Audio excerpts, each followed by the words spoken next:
নমস্কার বন্ধুরা, আশা করি আপনারা সবাই ভালো আছেন।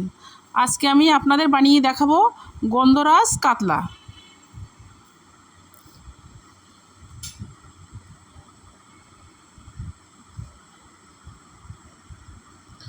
এখানে আমার 5 পিস কাতলা মাছ আছে, আমি ভালো করে ধুয়ে তুলে নিয়েছি।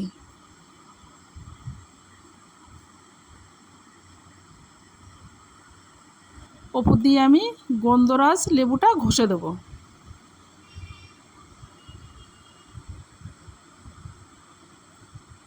ওপর দিয়ে আমি লেবু রসটা দিয়ে দিচ্ছি।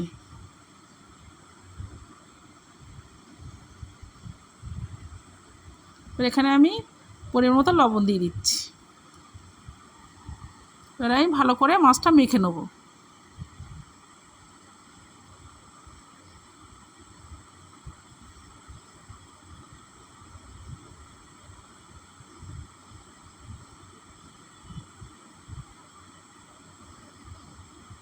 মাখা আমার হয়ে গেছে, কড়াটা গরম হয়ে গেছে, আমি তেল দিয়ে দিচ্ছি। তেলটা গরম হয়ে গেছে, একে একে মাছগুলো আমি দিয়ে দিচ্ছি।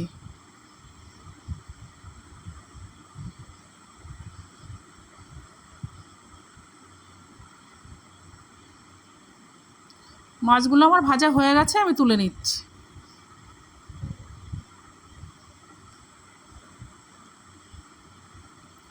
পেস্ট করার জন্য রসুন আদা এটা আমি পেস্ট করে নেব। পেস্ট করা আমার হয়ে গেছে, পেঁয়াজটা আমি পেস্ট করে নেব। পেস্ট করা আমার হয়ে গেছে। কাজু, চালমগজ আর টক দই এটা আমি পেস্ট করে নেব। পেস্ট করা আমার হয়ে গেছে। ফোড়নে শুকনো লঙ্কা, গোটা গরম মশলা, আদা রসুনের পেস্টটা আমি দিয়ে দিচ্ছি।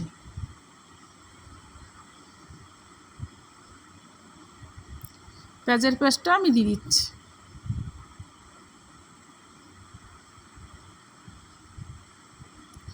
চালমগজ, কাজু, টক দইটা আমি দিয়ে দেবো। দিয়ে নেড়েচেড়ে মশলাটা ভালো করে কষে নেব।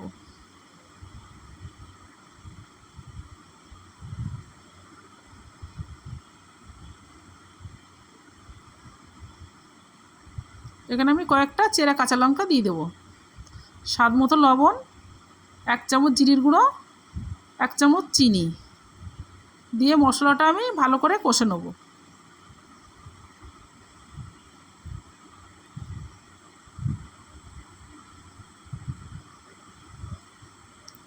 মশলাটা আমার কষা হয়ে গেছে, এখানে আমি পরিমাণ মতো জল দিয়ে দেবো।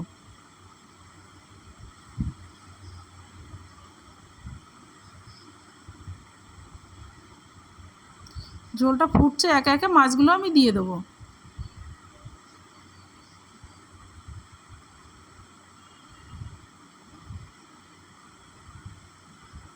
উপর দিয়ে আমি লেবুর পাতা দিয়ে দেবো।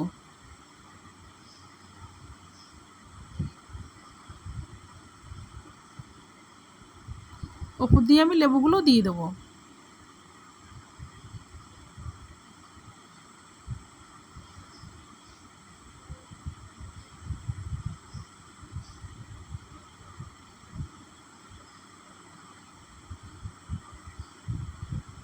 দেখুন ঝোলটা আমার হয়ে গেছে, আমি নামিয়ে নিচ্ছি। রেডি হয়ে গেছে আমার গন্ধরাজ কাতলা।